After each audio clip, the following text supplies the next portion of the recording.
महाराजांचा असून मराठी भाषिक भक्त समाजास सहज समजावे म्हणून हिंदी भाषेतून मराठी भाषेत रूपांतरित करण्यात आलेला आहे.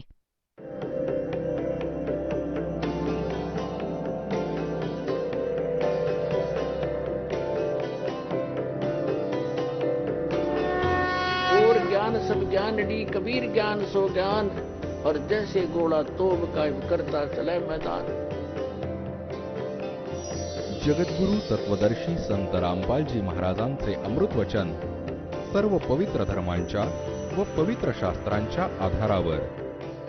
आपल्या मुलीला म्हणजे त्यांच्या जावयाला त्यांची जवळजवळ 2500 बिघा, जसे राजस्थानात बिघा असतो तर 2500 बिघा पहिले बिघेच होते इथे, पण नंतर हे झाले इथे एकर. तर 2500 बिघा जमीन होती. इतके मोठे शेतकरी होते. आजच्या 1400च्या जवळ, पावणे 1400च्या जवळ एकर जमीन होते त्या 2500 बिघ्यांची. तर सर्व संपत्तीचे वारस मग गरीबदासजीच होते. 10 वर्षांचे बालक होते. त्यांचे वडील म्हणजे आजोबा तोपर्यंत तिथे बरोबरच होते. तर त्यांच्याकडे जवळजवळ 150 गायी होत्या. गायरान, कारण की त्यांची शेतं खूप मोठी होती, गायी ठेवत होते. गरीबदासजी त्या गायींना राखायला जात होते, चारण्यासाठी जंगलात. त्यांच्याबरोबर अन्य गावातले काही त्यांचे शेतकऱ्यांकडे जे भाड्यावर गुराखी होत असत आणि काही अन्य गाववाले पण आपल्या गायींना त्यांच्या शेतात चारण्यासाठी बरोबर जात असत. संवत 1784 म्हणजे सन 1727 आणि फाल्गुन उतरती द्वादशी म्हणजे फाल्गुन शुद्ध द्वादशीला दिवसाच्या जवळजवळ 10 वाजता सगळ्या गायी चरत होत्या. काही बसल्या होत्या झाडाखाली. जांडी त्या साईडमध्ये जसे राजस्थानात जांड होतात ना, जांडिया, अशी स्थिती होती त्या क्षेत्राची त्यावेळी, जे आज खूपशा क्षेत्रात राजस्थानात. तर जिथे जांडी जास्त असायची त्या जांडींच्या जवळ बसली होती. आणि एक रस्ता आहे, गाव कबलाना आहे, छुडाणीच्या सीमेलगत. गाव कबलानापासून गाव छुडाणीपर्यंत कच्चा रस्ता येत होता. त्या कच्च्या रस्त्यावर एक मोठे झाड होते जांडीचे. त्याच्या खाली सगळे गुराखी बसले होते, इन्क्लुडिंग गरीबदासजी. आणि ते भोजन करत होते. आपले 10 वाजता भोजन घेत होते. त्याच वेळी परमात्मा सतलोकातून आले कबीरदेव एका जिंदा महात्म्याची वेशभूषा बनवून. कलियुगात ते ज्यांना भेटले आहेत जिंदा, जसे जिंदा महात्मा कसा असतो, मुसलमानात विशेष करून या वेशभूषेचे फकीर आढळतात. डोक्यावर काळा टोप असतो, उंच निमुळता गोंड्यासहित असा उभा, आणि एकच ओव्हरकोट असतो काळ्या कापडाचा, काळ्या रंगाचा. ओव्हरकोट टाईप एक वस्त्र नेसतात आणि एक अंडरवेअर विजार गुडघ्यापर्यंतची.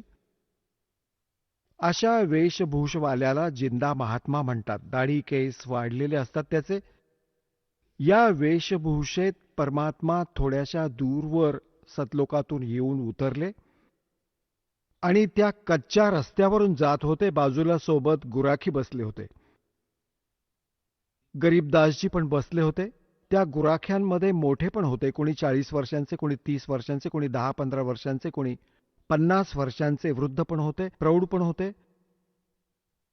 तर त्यात एक विशेषता होती, रस्त्यावर चालणाऱ्या साधू संतांचा आदर तर होताच होता, सामान्य व्यक्तीला पण विशेष रिगार्ड देत असत आणि प्रार्थना करत असत. या भोजन घ्या, दुरून चालत आला आहात, पायी चालत आहात, या महाराज बसा, भोजन घ्या. उभा राहिला एखादा भक्त आणि हात जोडले, परमात्मा आलेच यासाठी होते, बसले त्यांच्याजवळ. तेव्हा म्हटले की भोजन घ्या. परमात्म्याने म्हटले, कबीर परमेश्वराने, त्या परमक्षर ब्रह्मने, की बाबा भोजन तर मी करून आलोय माझ्या गावातून.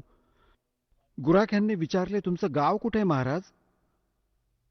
तुमचा निवास कुठे आहे? की माझा निवास सतलोकात आहे.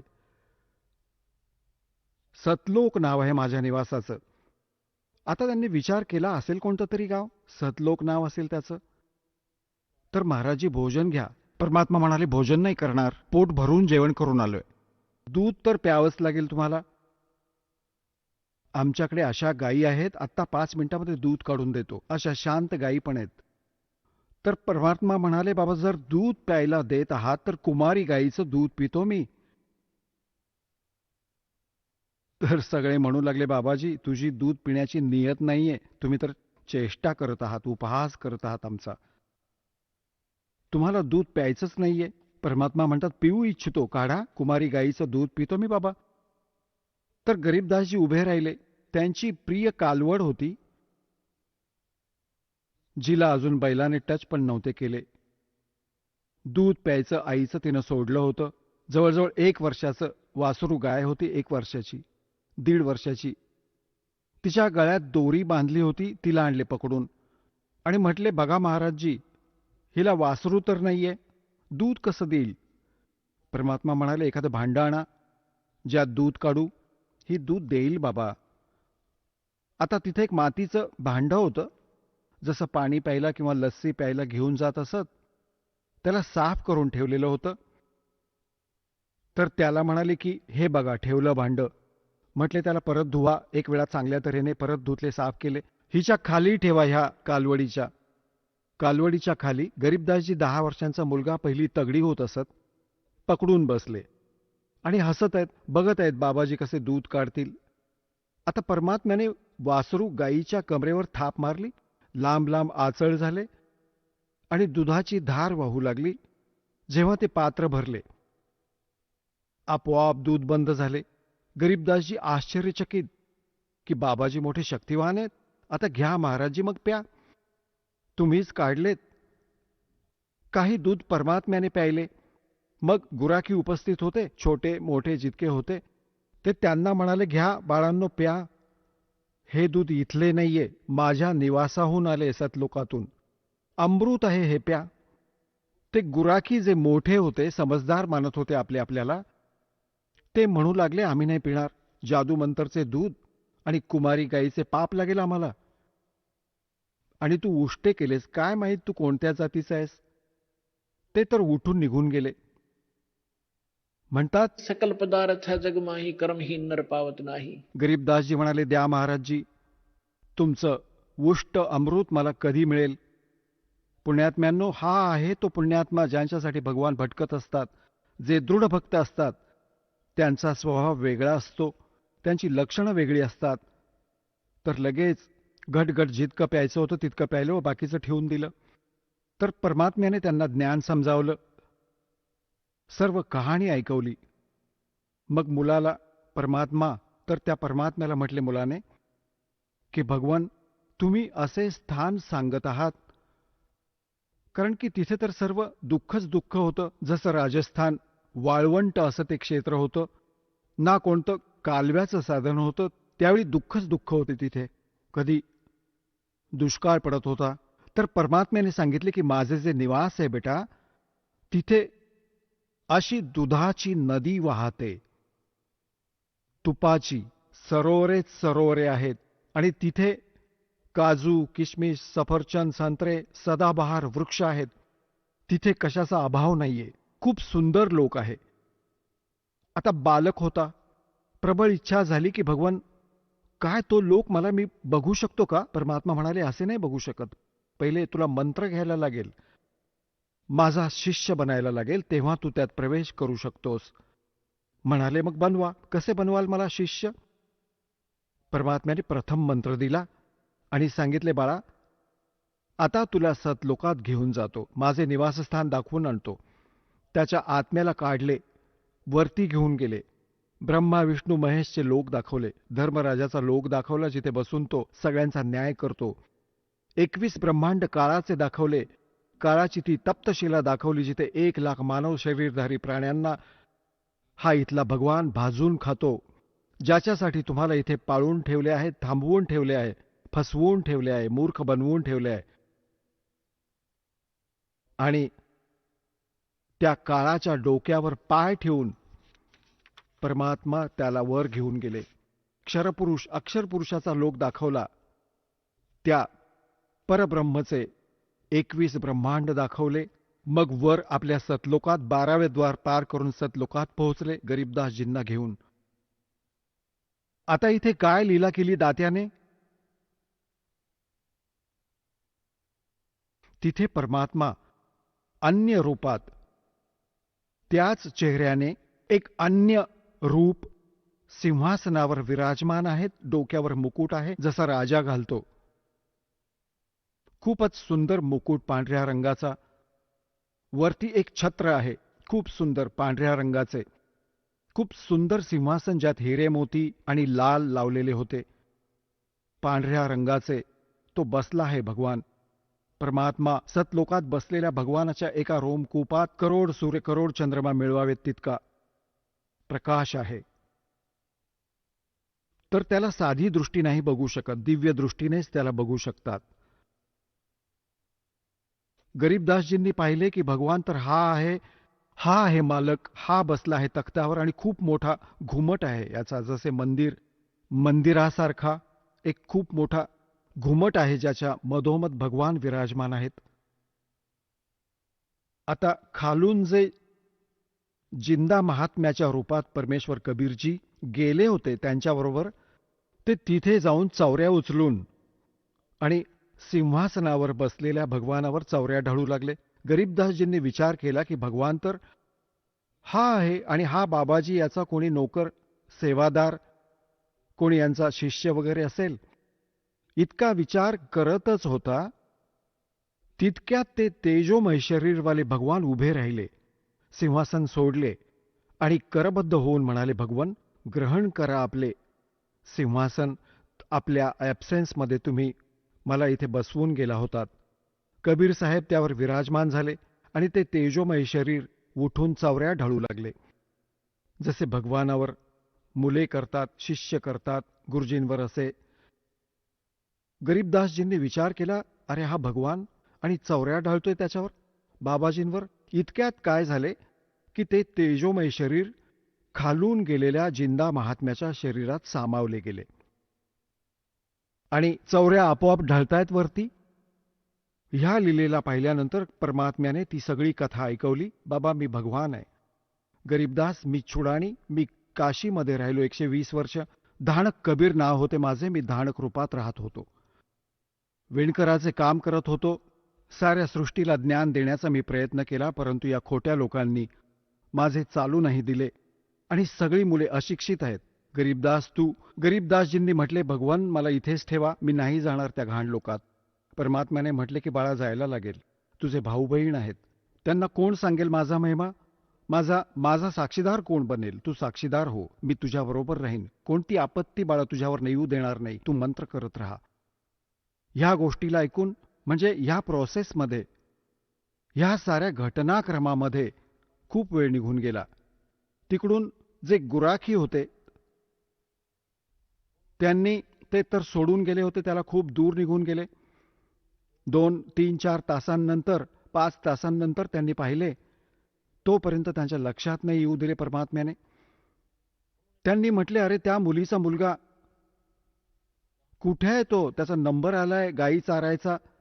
गुराखी काय करत असत? आपली वेळ टर्न लावत असत. 2 तास तू गायींच्या सोबत उभा राहा, आम्ही झोपतो झाडाखाली. तर त्याचा जेव्हा नंबर आला त्याला शोधले की अरे तो कुठे गेला. त्यांना वाटले की बाबाजीच्या जवळ बसला होता, या त्याला उठवून बोलावून 2 जण बोलवायला गेले. ते शरीर असे बसले आहे आरामात आणि ते हाका मारत आहेत, अरे गरीबू. गरीबदास नाव होते महापुरुषाचे. गावात नाव बिघडवत असत, मग गरीबू म्हणत असत. गरीबू म्हणू लागले, अरे गरीबू ये, तुझा नंबर आला गायी चारायचा. जवळ येऊन म्हणू लागले, अरे भगतजी उभा राहा. त्यांना वाटले समाधी लावून बसलाय हा. आणि तो बसला, शरीर टिकले होते त्याचे. पकडून हलवू लागले, ए भगतजी उभा राहा. ते पडले तर डोळे उघडे होते, श्वास नाही. ते तर एकदम आश्चर्यचकित झाले. हाका मारल्या दुसऱ्या बरोबरच्यांना की गरीबू मेला, पळत या. त्यांनी सांगितले की जा गावात सांगा, सर्व कथा ऐकवा की एका बाबाजींनी जंतर मंतरचे दूध पाजले, त्यामुळे मेला तो. आता गावात पळत गेले. माता पित्यांचा एकटा पुत्र, तो पण 12 वर्ष लग्न झाल्यावर झाला होता लग्नानंतर. आणि त्याचा मृत्यू ऐकून दोघे अचेत झाले, बेशुद्ध झाले, चक्कर येऊन पडले. मग गावातले अन्य लोक, त्याचे आजोबा बरोबर अजून पण बरेचसे, ज्याने पण ऐकले ते जाऊ लागले शेताकडे. तिथून मुलाचे शव उचलून आणले. संध्याकाळ झाली. चितेवर ठेवले अंतिम संस्कार करण्यासाठी. तेव्हा परमात्म्याने म्हटले, बाळा लवकर जा, नाहीतर ते खराब करतील तुझ्या शरीराला. गरीबदासजींना सर्व दाखवले. तिथून सगळे दिसते. इथले अगदी मुंगी पण दिसते चालणारी. तिथे अशी दिव्यदृष्टी मिळते. गरीबदासजींना लगेच सोडले. जा बाळा स्पीडमध्ये. एका सेकंदाच्याही काही अंशात शरीरात आत्म्याने प्रवेश केला गरीबदास साहेबजींना. असे जसे चितेवर बसले होते, जसे बांधून नेतात ना, तिरडीवर बांधतात दोरी, कुठे पडू नयेत रस्त्यात, ते जसेच्या तसे ठेवलेच होते. इतक्यात उठले व ते बंधन आपोआप तुटले, मोकळे झाले. आणि उभे राहून 10 वर्षांचा बालक बघतो, तू कुठे आलायस, जसे सरप्राईज होते त्याला. त्याची भाषा बदलली, त्याचे विचार बदलले. वृद्धासारखे बोल बोलू लागला आणि ही वाणी ऐकवू लागला. आता ज्याच्याशी पण बोले, ही अमरवाणी बोलून बोलत असे. गाववाले ह्या वाणीशी परिचित नव्हते आणि आपले आपण बोलत राहायचे कुठेही उभे राहून. मुलांमध्ये बसायचे, मुलांना ही कहाणी ऐकवायला लागायचे. अलल पंख अनुराग सुन मंडल रथीर, दास गरीब उधारिया सतगुरु मिले कबीर. तर सगळं गाव त्याला म्हणू लागला, मुलगा वेडा झाला, वेडे वाकडे बोलत आहे, याची भाषा समजत नाही, वेडा झाला, मेंटल झाला हा. त्याला वेडा म्हणू लागले गावात. बावळा म्हणतात ना, वेडा, बावळा, त्याला बावळा म्हणू लागले. बावळा नाव ठेवले त्या परमात्म्याच्या प्रिय आत्म्याचे. त्या तत्वज्ञानहीन प्राण्यांनी सांगतात, गरीबदास जी को भी बावड़ा बता के कर ले दुनिया सैनी का. आता जेव्हा गरीबदासजी 13 वर्षांचे झाले, तेव्हा त्यांना हा संतोष झाला आईवडिलांना आणि गाववाल्यांना, की बाबा काही हरकत नाही, वेडा तर झालाच आहे हा, तरी पण त्याची आई, ही मुलगी, आपल्या या वेड्याला बघून त्याच्याबरोबर आपल्या जीवनात संतोष मानेल, की ही मरणार नाही याच्या वियोगाने. कृपा आहे भगवानाची. जिवंत तर झाला, वेडा झाला तर झाला. यामध्ये 3 वर्ष निघून गेली. एक दादूपंथी, दादू, जसे पण आपले महात्मा दादूजींचा उल्लेख केला दासाने, की त्यांना पण भगवान भेटले होते. कबीर साहेब 7 वर्ष वय असताना, 7 वर्षांचे बालक होते तेव्हा ते. आणि त्यांना पण असे वनात, जसे गावाबाहेर थोडेसे जंगल असायचे, म्हणजे थोडे जंगल असायचे, त्याला वन म्हणायचे. तिथे मुलांबरोबर खेळत होता. परमात्मा जिंदा महात्म्याच्या रूपात आले. त्यांच्याशी पण ही चर्चा केली. आता परमात्म्याने आपल्या तांब्यात सतलोकातून अमृत आणले होते, ते ठेवले होते. तर बोलता बोलता ज्ञान ऐकू लागले. मुले मोठ्या इंटरेस्टने ऐकू लागली. दादूजींनी म्हटले, हे भगवान, तो लोक कसा आहे तुमचा, काय मी बघू शकतो? म्हटले, हो बाळा, बघू शकतो, पण दीक्षा घ्यायला पाहिजे आधी, तर द्या मला दीक्षा. मंत्र ऐकवला. मग त्यानंतर एक पेय पदार्थ पाजायचा असतो, जसे आम्ही तुम्हाला मिसरी व जल पाजतो हे अमृत.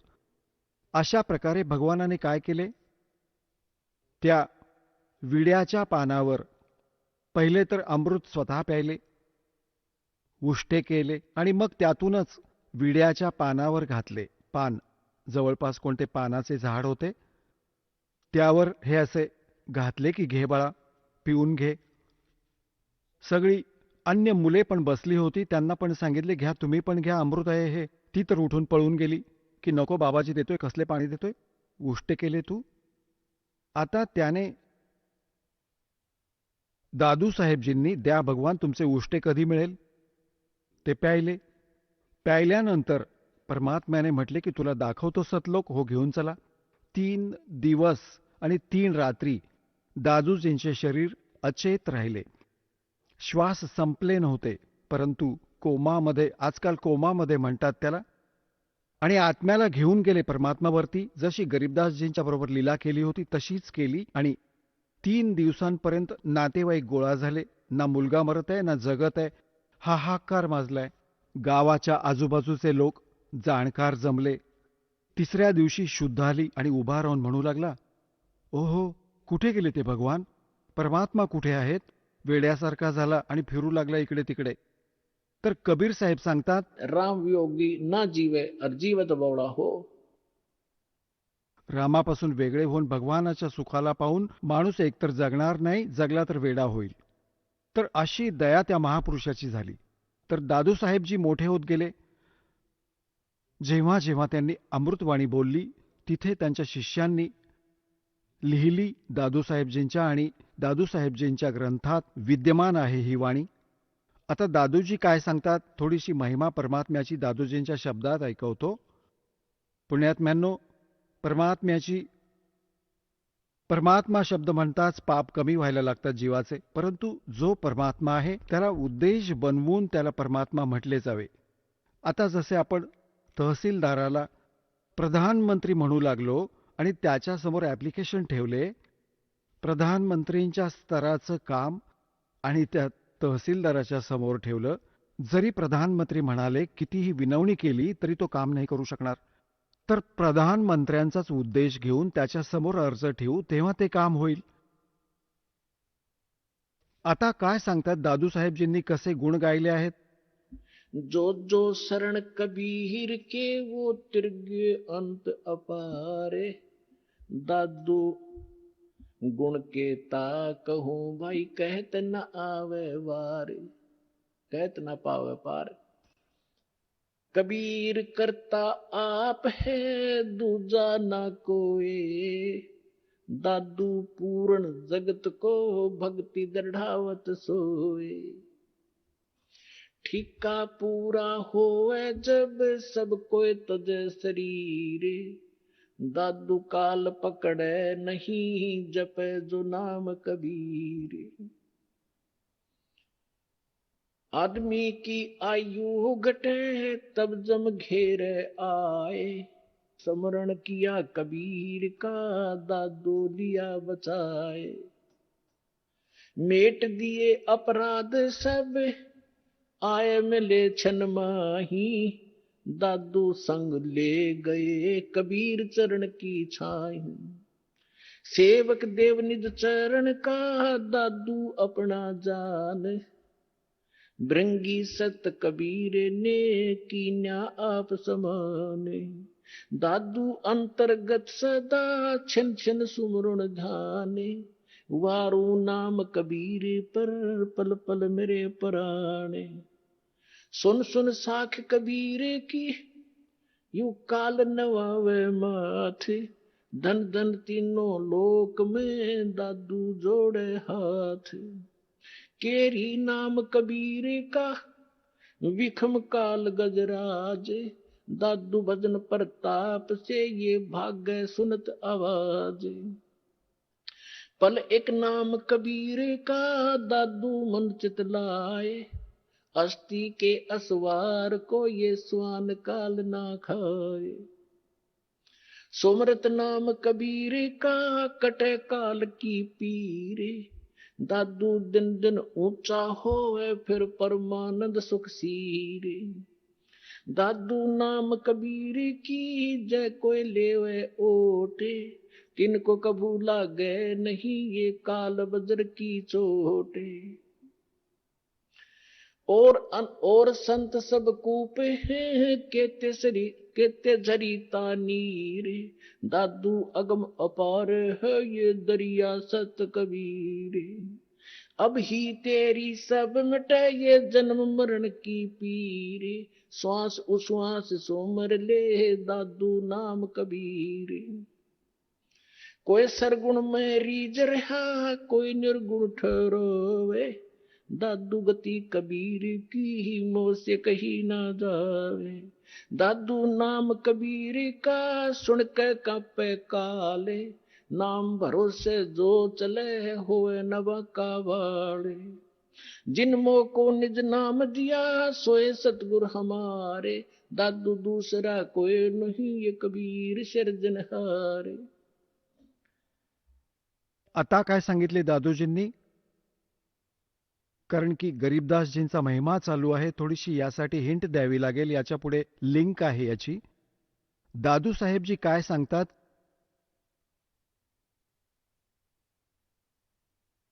की सुन सुन साख कबीर की। साख म्हणजे महिमा, परमात्म्याचे सामर्थ्य. ऐक ऐक जसे जसे परमात्म्याचा महिमा जिथे चालू आहे, तर काळ पण डोकं ठेवेल, कारण तो तर समर्थ आहे. हा काळ इथला भगवान जो आहे, जो भगवानाचा महिमा कुठे होत असेल, सच्चाई सत महिमा ऐकवला जातो, तर काळ पण नाक रगडेल, डोकं टेकवेल की भगवान तर समर्थच आहे. तो कबीर तर पूर्ण परमात्मा आहे.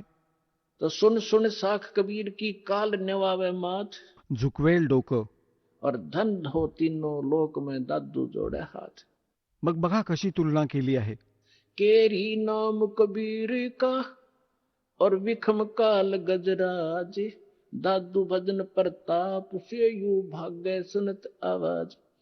आता 21 ब्रह्मांडांचा स्वामी आहे. श्रीमद भगवत गीता अध्याय नंबर 15च्या श्लोक नंबर 18 गीता ज्ञानदाता हा ब्रह्म आहे, काळ आहे.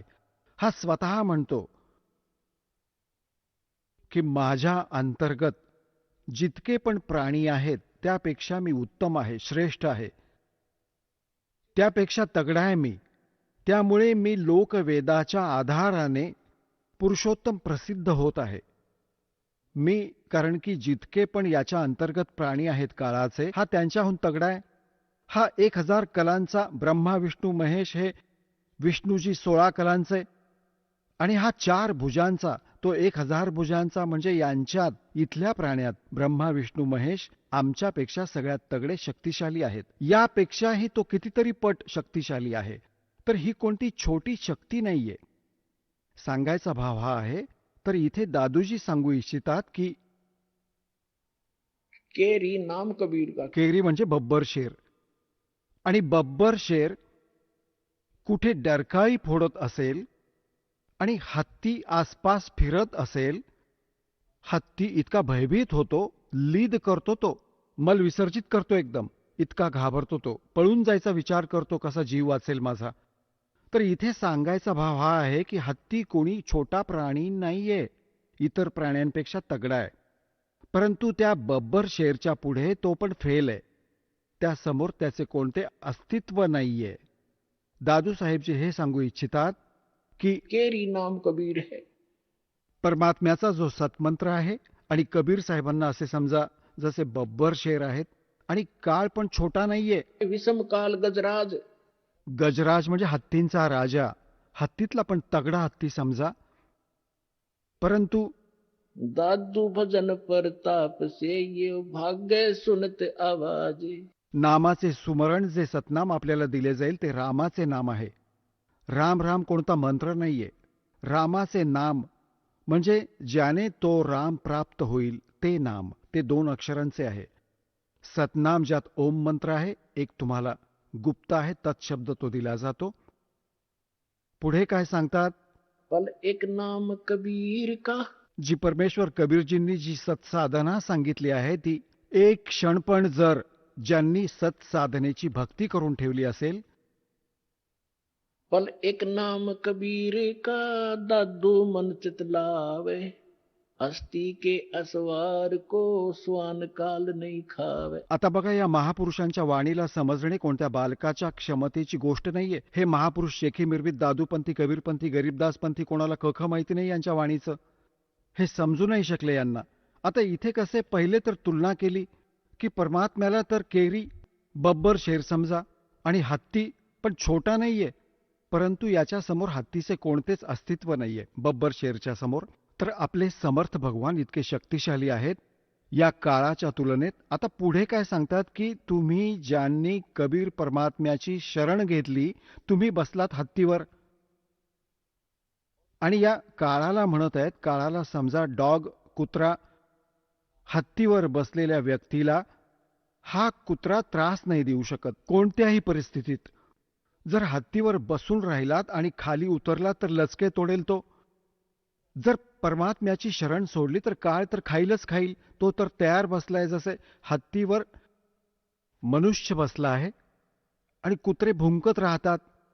कारण की हे सांगू इच्छितात दादूसाहेबजी, तुम्ही भगवानाला शरण आल्यानंतर या काळाच्या रीच पासून पोहोचण्यापासून इतके बाहेर होत जातात, जसे की काळाला समजा एक मग कुत्रा, तुम्ही बसलात हत्तीवर, हे तुम्हाला कोणत्याही प्रकारे त्रास नाही देऊ शकत, जवळ पण नाही येऊ शकत.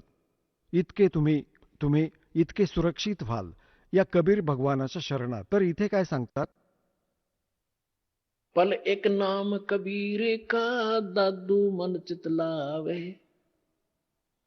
हस्ती के असवार को, स्वान काल नहीं खावे. श्वान म्हणजे कुत्रा, हस्ती म्हणजे हत्ती, वर बसलेल्या व्यक्तीला जसा कुत्रा त्रास नाही देऊ शकत, कबीर परमेश्वराला शरण आल्यानंतर तुम्हाला हा काळ कोणते दुःख नाही देऊ शकत. सुमरत नाम कबीर का, कटे काल की पीरे, दादू दिन दिन ऊंचा होवे, फिर परमानंद सुखसीर.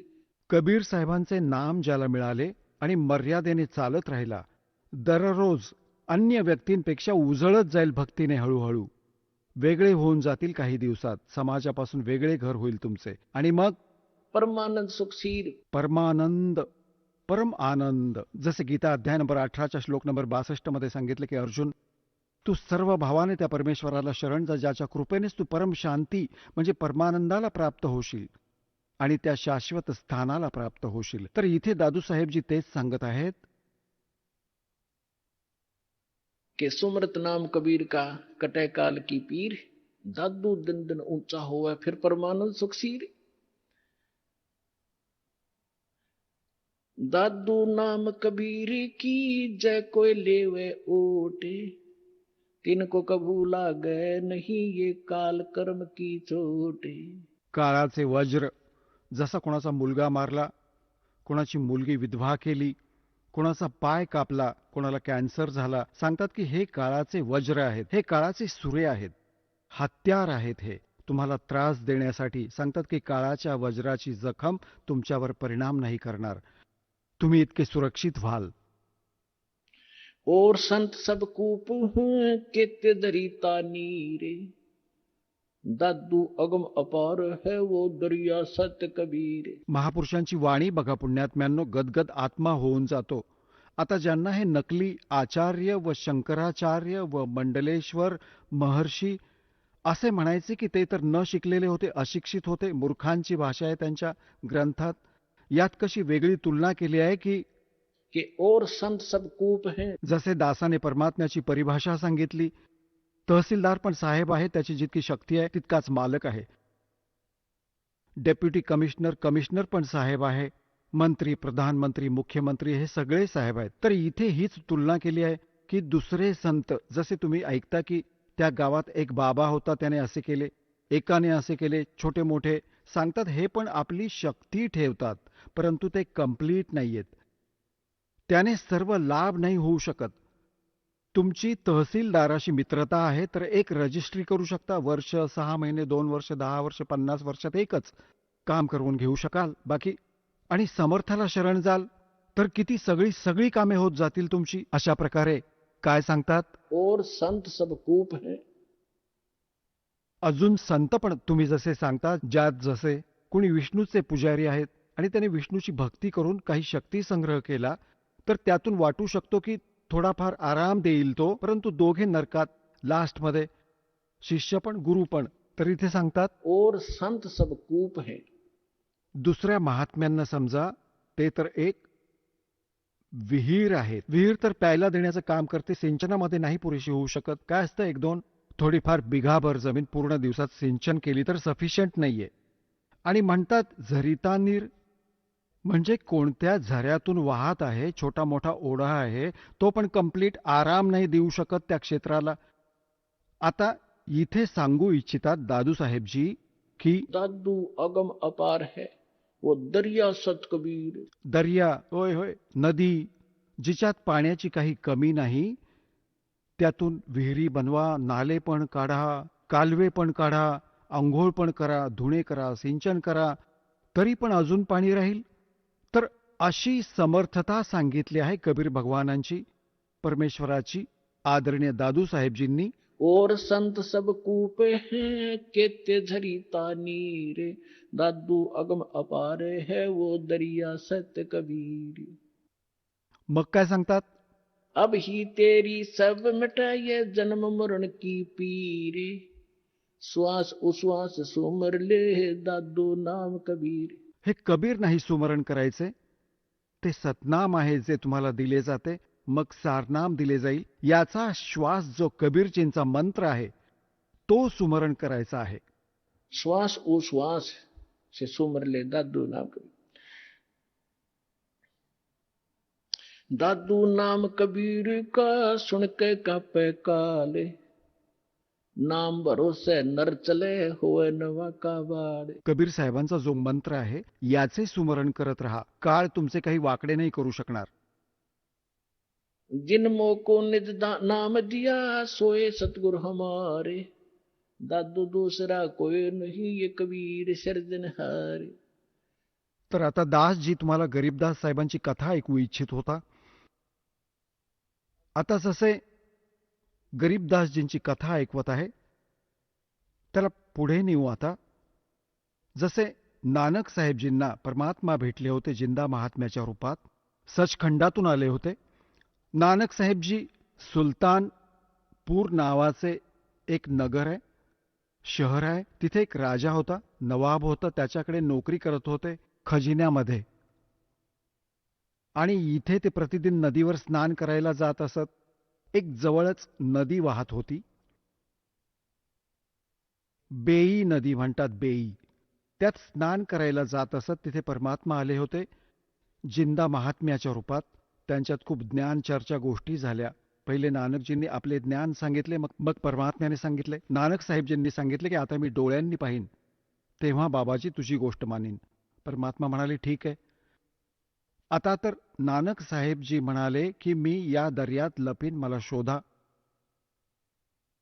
परमात्म्याने डुबकी मारली, लगेच परमात्म्याने मारली. त्यांनी त्यांच्या शरीराला अंतर्धान करून अप्पर स्ट्रीम मध्ये घेऊन गेले जिथून पाणी येत होते.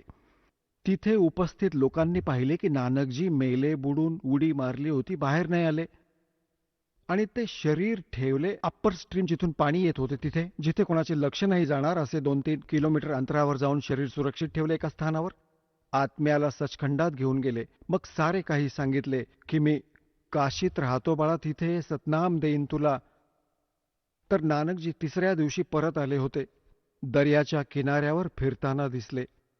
मग पहिली यात्रा त्यांनी बनारसची केली होती की शोधीन, जाऊन तर बघतो तिथे भगवान आणि धानक रूपात कसा असू शकेल. काही पटले, काही नाही पटले. मग समोर जाऊन पाहिले, तेच ते रूप जिंदा महात्म्यावाले. हा बसलाय भगवान धानक रूपात, विणकर रूपात. हाई सूरत मुल्क की वेश ए ठगवाड़ा ठगी देश, खरा सियाणा बहुता बारी धानक रूप रहा करता. आता आम्ही गरीबदासजींची कथा ऐकवतो. तर काय झाले, 3 वर्षांच्या नंतर मुलाला कोणते काही सगळे झाडफूक केले, माहीत नाही कुठे कुठे घेऊन गेले. वैद्यांना दाखवले, सगळ्यांनी भूत प्रेताची बाधा सांगितली. सगळे फेल झाले. मग थकून गेले. 3 वर्षात काही परिणाम नाही झाला. एक दिवस कोणी दादूपंथी, एक गोपालदास नावाचा लालाजी होता आणि तो घर सोडून संन्यासी झाला होता. मुलाबाळांवर आपली जबाबदारी सोपवून आणि लाल कपडे घातले होते. दादूपंथाकडून दीक्षित होता. तो कोणत्या भक्ताकडे येत असायचा, त्याचा शिष्य होता छुडाणीमध्ये. जेव्हा तो आला 2-3 वर्षांनंतर, जसे काही वर्षांनी चक्कर मारत असायचा, तर त्या भक्त गाववाल्याने म्हटले, महाराजजी, आमच्या एका मुलीचा मुलगा असे असे एका संताने कुमारी गाईचे दूध पाजले होते, ते जंतर मंतरचे, आणि त्याच्यावर जंतर मंतर केले, तो तर मृत्यूला प्राप्त झाला होता. ऐकले भगवानाने, त्याचे श्वास बाकी होते, वाचला. आता तो वेडा झाला. आणि म्हटले जाते की संतांच्या विद्येला संतच तोडू शकतो. जर तुम्ही काही दया कराल तर मुलाला बोलावू. दादूपंथी गोपालदासजींनी म्हटले की बोलवा. हे झाडफूक करणारे शिकतात थोडेफार उदरनिर्वाहासाठी, जितकेही हे संत बनले. तर बोलवा, मी आत्ता करतो. ठीक. आता त्याने जाऊन त्या चौधरी साहेबांना म्हटले, त्यांच्या आजोबांना, शिवलालजी नाव होते, शिवलाल. की शिवलालजी, आमच्याकडे एक महात्मा येतात, खूप पोहोचलेले आहेत, आणि ते म्हणतात मुलाला दाखवा, मी ठीक करीन. 5-7 अजून म्हातारे बुजुर्ग त्याच्याबरोबर गरीबदास 13 वर्षांच्या मुलाला घेऊन उभे केले. जेव्हा दादूपंथी त्या गोपालदासने विचारले, बाळा कोण होता ज्याने तुझ्या जीवनाचा नाश केला, तुला बर्बाद केले, तर गरीबदासजी सांगू लागले की त्याने बर्बाद नाही, मला आबाद केले. अलल पंख अनुराग है सुन मुंडर थीरे, दास गरीब उधार दिया मोय सतगुरु मिले कबीर। हम सुल्तानी नानक तारे, दादू को उपदेश दिया, जात जुलाहा भेद न पाया, वो काशी माहे कबीर हुआ। जेव्हा ही वाणी दादू त्या परमेश्वराच्या प्रिय आत्म्याने गरीबदासजींनी म्हटली, तो 62 वर्षांचा महात्मा होता, 62-65 वर्षांचा. दादूपंथी गोपालदास, त्याचे शरीर, डोळे भरून आले त्याचे, आणि रोम रोम उभे राहिले. तर इतकी गोड भाषा बोलली याने, आणि बावळा म्हणते दुनिया, अरे तुझा गजब आहे.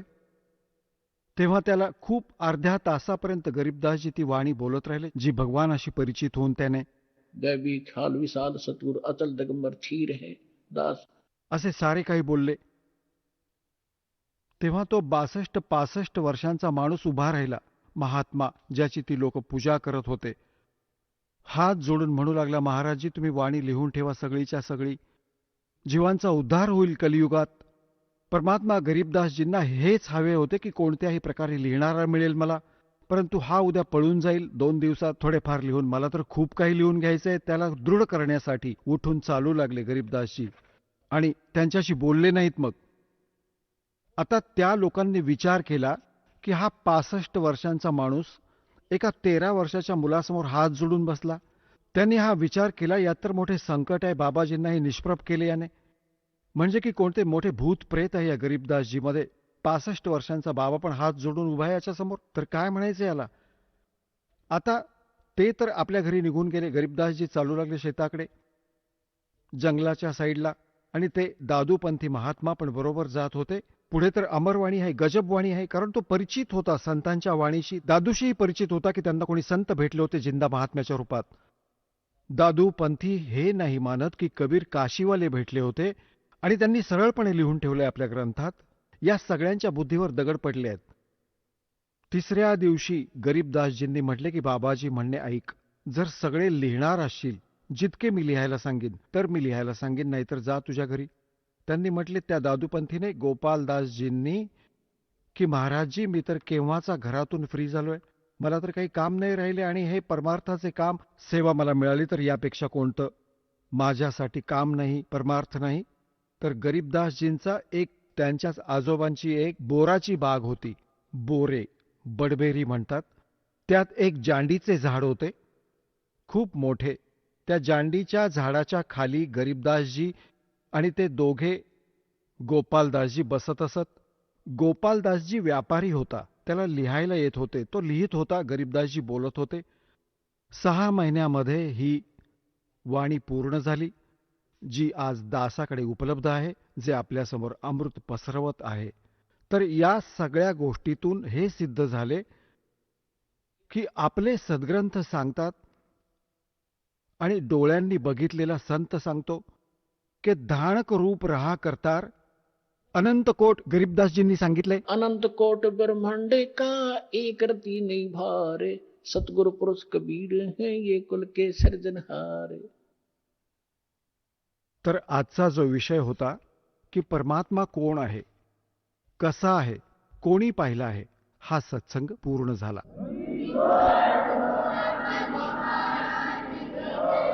चला आता आपण त्या श्रद्धाळूंचे अनुभव जाणून घेऊयात, ज्यांनी जगद्गुरू तत्वदर्शी संत रामपालजी महाराजांकडून दीक्षा प्राप्त केलेली आहे, तसेच त्यांच्याद्वारा सांगितलेल्या भक्ती मार्गावर चालत आहेत.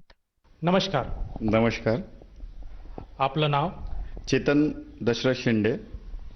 आपण कुठून आलात? मी द्वारकानगर, नागपूर, महाराष्ट्र. आपला व्यवसाय काय आहे? सर, माझं ट्रान्सपोर्टचा व्यवसाय आहे. संत रामपालजी महाराजांची गुरुदीक्षा आपण कधी घेतली?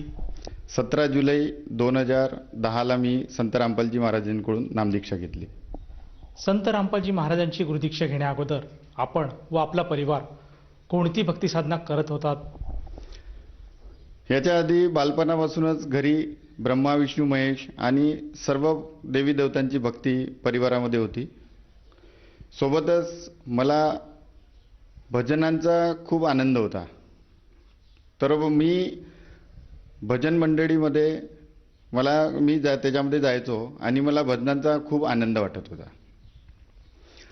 त्यामध्ये मला तुकडोजी महाराज, ज्ञानेश्वर माऊली यांचे अभंग खूप आवडायचे आणि यांच्या अभंगांमधून मला बराचसा म्हणजे खूप असं ज्ञान मिळत होतं आणि प्रश्नही निर्माण होत होते. जसं तुकडोजी महाराज म्हणायचे, मातीचा देव त्याला पाण्याचं भेव, लाकडाचा देव त्याला अग्नीचं भेव, देव अशानं भेटायचं नाव, देव बाजारचा भाजीपाला नाही हो. परंतु प्रश्न निर्माण व्हायचे, गणपतीची मूर्ती बसवली आणि त्याच्यासमोरच आम्ही हे भजन म्हणायचो आणि तुकडोजी महाराज सांगतात की मातीचे देव त्याला पाण्याचं भेव. मग प्रश्न निर्माण व्हायचे, हे कसं, संत काय सांगत आहे? पुन्हा संतांनी हे सांगितलं की एक तर भक्तीविना उद्धार नाही जीवाचा, म्हणजे भक्ती करावंच लागेल, त्यावेळेस या जीवाचा उद्धार नाही. पुन्हा यांनी आपल्या अभंगांमध्ये सांगितलं की ऐसा करावा सद्गुरुरा, जेथे वसेल शुद्ध भाव, जो करील पार नाव सतशिष्याची. म्हणजे एवढं कळलेलं होतं की बिना गुरुशिवाय वास्तविक भक्ती मिळू शकत नाही. मग त्याच्यानंतर एवढं ठरलं की गुरु करायचं. मग मनात ठाणलं की नाही, आपणही गुरु करायला पाहिजे. मग बऱ्याचशा संतांचे मग सत्संग ऐकले. आसाराम बापूचे पण मला सत्संग चांगले वाटत होते. मग ते काय गुरुदीक्षा देतात, काय देतात, मी त्याची चौकशी केली. तर मला कळलं की ते हरिराम हरे कृष्ण असे काही मंत्र देतात. मग त्याच्यात मला समाधान नाही वाटलं. त्याच्यानंतर मी सुधांशू महाराज यांचे पण सत्संग ऐकत होतो टी व्हीवरती. ते फक्त शंकराविषयी विशेष सांगत होते, पण त्याच्यातही मला समाधान नाही झाला. तसंच मग मी दरवर्षी शिर्डीला जायचो, गजानन महाराज, तसंच पंढरपूरला जायचो आणि या सगळ्या करत असताना मला खऱ्या गुरुची शोध होती की तो खरा गुरु मला कुठे मिळेल, कसा मिळेल. ज्ञानेश्वर माऊलींच्याही हरिपाठांमध्ये काही असे प्रश्न निर्माण व्हायचे. हरिपाठ म्हणायचो, त्याच्यामध्ये पण त्यांनी म्हटलेलं आहे, अजपा जाप जपणे उलट प्राणाचा, तेथेही मनाचा निर्धार असे. मी बऱ्याचशा लोकांना विचारतो, हा अजपा जाप काय आहे? तर तेही मला सांगायचे की अजपा जाप वगैरे असं काही नाही. तुम्ही जर तोंडाने नाही म्हटलं मंत्र आणि आपल्या बिना जिवेनं म्हटलं की तो अजपा जाप होऊन जातो. म्हटलं आहे काय ते? रामकृष्ण हरी हे जो मंत्र आहे म्हणे, हा तुम्ही बिना जीवानी म्हटलं तरी तो अजपा जाप होतो. पण ते मला समाधान नाही वाटलं, कारण ते वस्तुस्थिती होती नाही.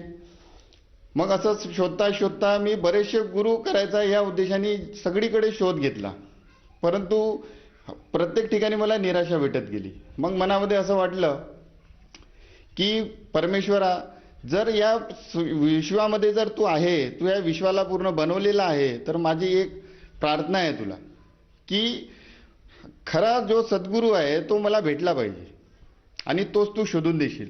आणि जोपर्यंत मला तो सद्गुरू मिळणार नाही तोपर्यंत मी तुझ्या कोणत्याच यात्रेला येणार नाही, कधी शिर्डीला जाणार नाही, हे मी नाम ठाम ठरवून ठेवलं होतं.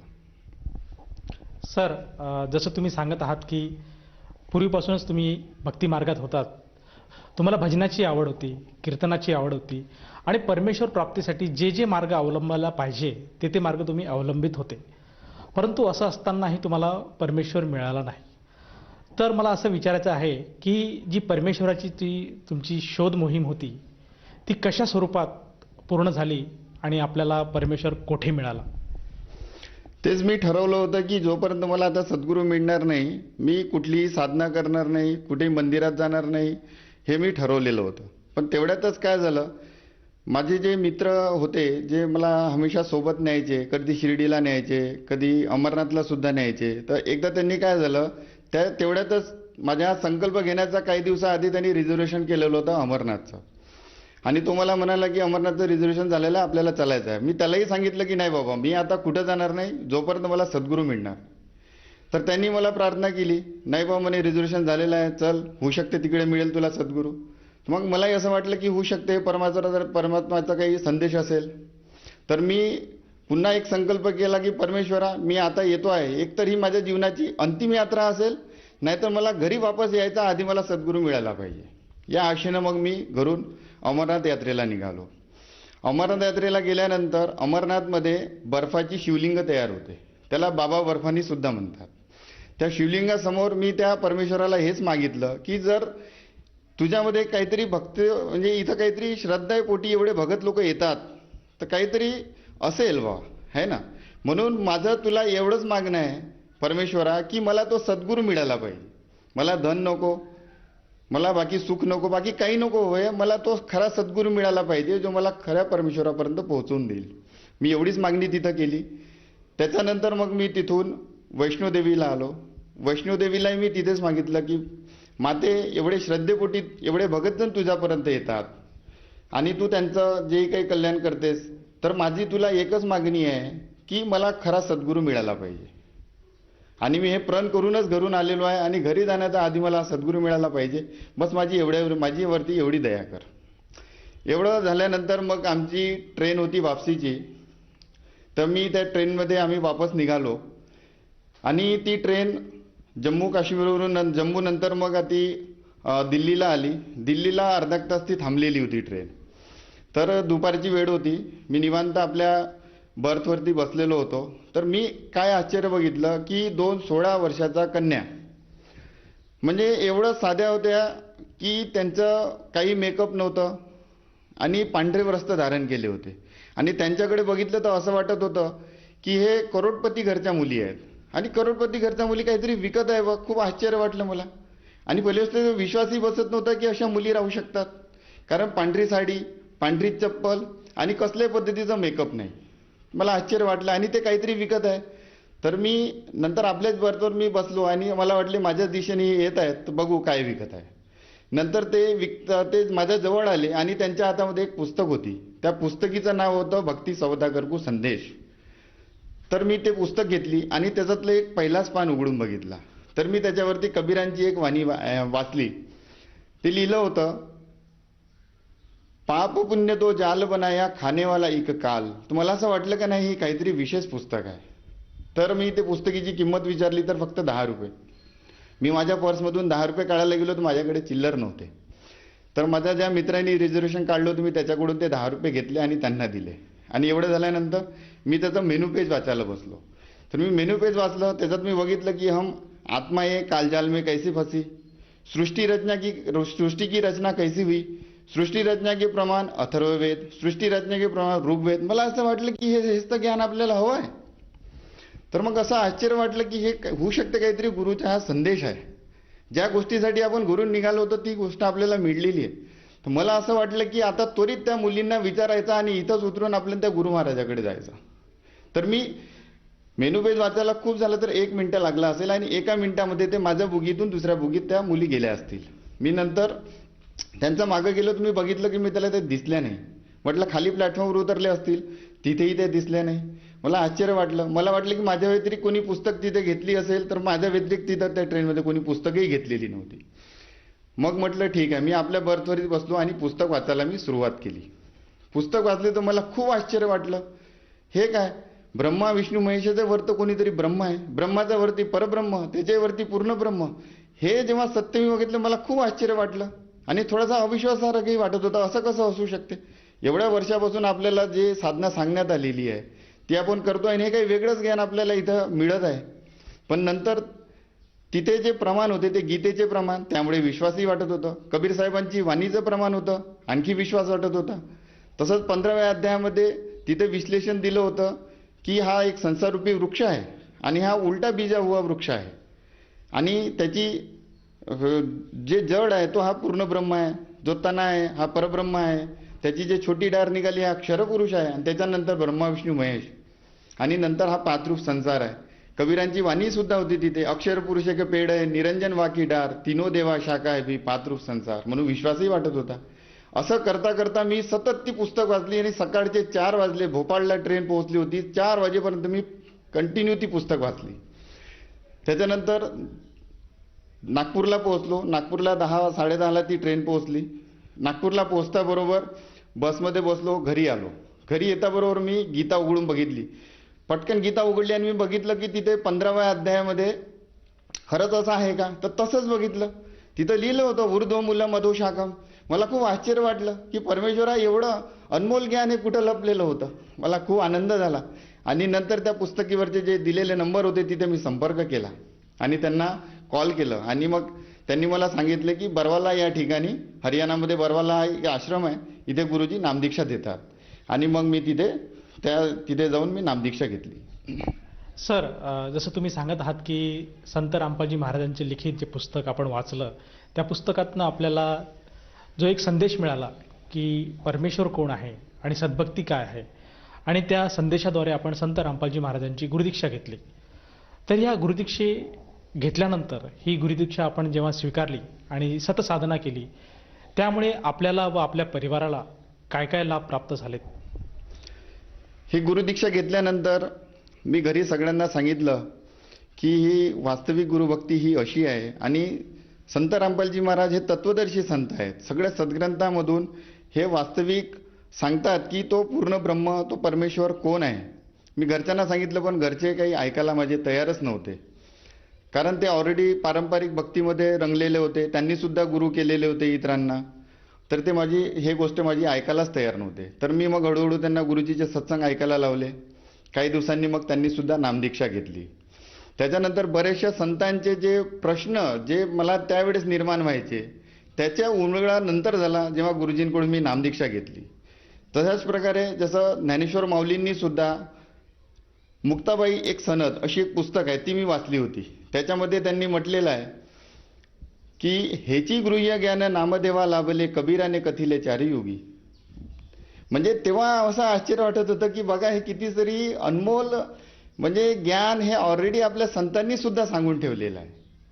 तर मग अशा प्रकारे मग याच्यामुळे मला खूप लाभ झाला भक्तीमध्ये. आणि सगळ्यात महत्त्वाचं म्हणजे मला तो पूर्ण परमेश्वर मिळाला आणि तो मार्ग मिळाला ज्या मार्गामुळे मला मोक्ष प्राप्त होईल. सर, जसं तुम्ही सांगत आहात की संत रामपालजी महाराजांच्या साधनेमुळे आपल्याला तत्वज्ञान कळालं आणि मुक्तीचा मार्ग मिळाला. तर या अनुषंगाने आपले जे सहकारी आहेत किंवा जो मित्रपरिवार आहे, तसेच जे श्रोतावर्ग आज आपल्याला बघत आहेत, त्यांना आपण काय संदेश द्याल? संदेश तर नाही, पण मी सगळ्या भक्त समुदायाला मी प्रार्थना करू शकतो आणि सगळ्या समाज बांधवांना माझी प्रार्थना आहे की संत रामपालजी महाराज यांनी 6 शास्त्र, 18 पुराण, 4 वेद, भागवत गीता, कुराण शरीफ, बायबल या सर्व सद्ग्रंथामध्ये प्रमाणित करून सांगितलेलं आहे who is God, Kabir is God. हे सगळं शास्त्रांमध्ये त्यांनी प्रमाणित ज्ञान करून सांगितलेलं आहे. म्हणून आता हे जे जीवन आहे हे आपलं उन्हा नको होऊ द्या, याला वाया नको जाऊ द्या आणि त्वरित जेवढ्यात लवकरात लवकर होईल तुम्ही संत रामपालजी महाराजांच्या शरणमध्ये येऊन त्या पूर्ण परमेश्वराची भक्ती करा, हीच माझी सगळ्या भावांना प्रार्थना आहे. सर, जर कोण्या व्यक्तीला संत रामपालजी महाराजांची नामदीक्षा किंवा गुरुमंत्र घ्यावायचा असेल तर ती व्यक्ती गुरुदीक्षा कशी घेऊ शकेल? बऱ्याचशा चॅनलवरती गुरुजींचे सत्संग येत असतात. त्या सत्संगामध्ये खाली नाम म्हणजे मोबाईल नंबर तिथे पट्टीवरती येत असतात. त्या मोबाईल नंबरवरती संपर्क करून आपल्या जवळचा नामदान केंद्राचा पत्ता आपण घेऊ शकतो आणि तिथून आपल्याला निशुल्क नामदान मिळेल, तिथून नामदान घ्यावे. धन्यवाद. सत साहेब.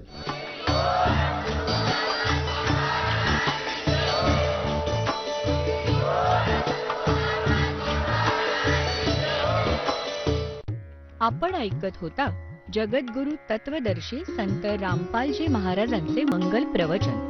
निशुल्क नामदीक्षा प्राप्त करण्यासाठी आणि अधिक माहितीसाठी संपर्क करा 7030303951 7030303952. आमची वेबसाईट आहे www.jagadgururampalji.org.